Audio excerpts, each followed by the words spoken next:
Hey y'all, my name is T. I am the Outreach and Education Manager for Sojourn Domestic Violence Services, and today I'm going to be telling you the types of services we provide. Obviously, as a domestic violence program, we do have a shelter program. So we have actually two different shelters. We have a crisis shelter, and so this is for folks who are just getting out of that abusive relationship. It's the emergency time, right? We really need to focus on their safety. We really need to focus on getting them out of that headspace of being in that abusive relationship. So we're focusing a lot on crisis intervention in our crisis shelter, and that lasts for about 30 days or so. And then we also have our transitional shelter, and that can last anywhere from 3 to 6 months, kind of depending on the person, depending on the family, things like that. And so at our shelters, we have 24/7 staff on site.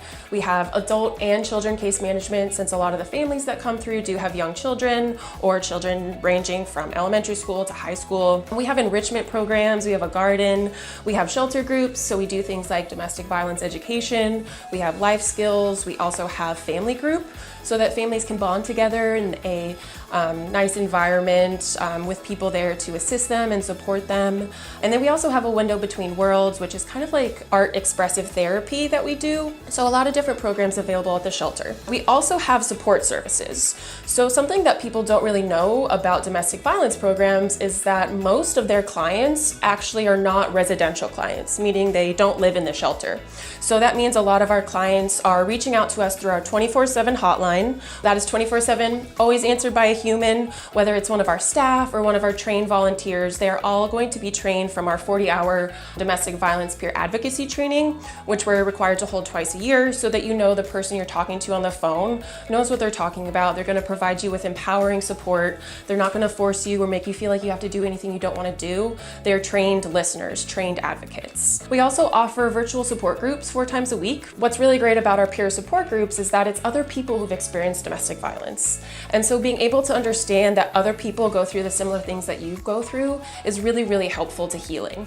But of course, we do offer individualized trauma therapy as well. And then we have a legal department, which also makes Sojourn a little bit special. A lot of domestic violence programs don't usually have their own legal department. They might have to refer out to a external agency, but not us. We're pretty lucky. So our legal director is amazing. She knows so much about domestic violence restraining orders, about tenant rights. She knows how to get people to help you if you need, court accompaniment. A lot of the time, our families or our clients need to go to court, whether to get a restraining order, to deal with dependency court, or to deal with a divorce, things like that. And so she can make sure you have a trained advocate to go with you so that that client feels supported, that they feel protected while they're there, because usually they do have to interact with their batterer. And then we also offer outreach and education. We go out into the community. We do trainings for schools from elementary, middle school, high school on healthy relationships, on consent. We also do trainings for other service providers. Not too many people know about the dynamics of domestic violence and what that can mean for someone, maybe who works for DCFS, maybe for someone who's working in healthcare. And so we provide trainings for other service providers. And then we also, of course, do trainings for people in our shelters. Domestic violence education is the #1 protective factor for someone getting back into an abusive relationship. So if we can provide trainings around what that looks like, what those red flags are, how to prevent it, how to avoid it, then that is part of prevention education. Even if it's not preventing that person from getting into that relationship, it's preventing them from getting into another abusive relationship. And that's really, really important. So we offer a wide array of services. So please give us a call. Our hotline is 24/7, always answered by a trained human, and it is 310-264-6644.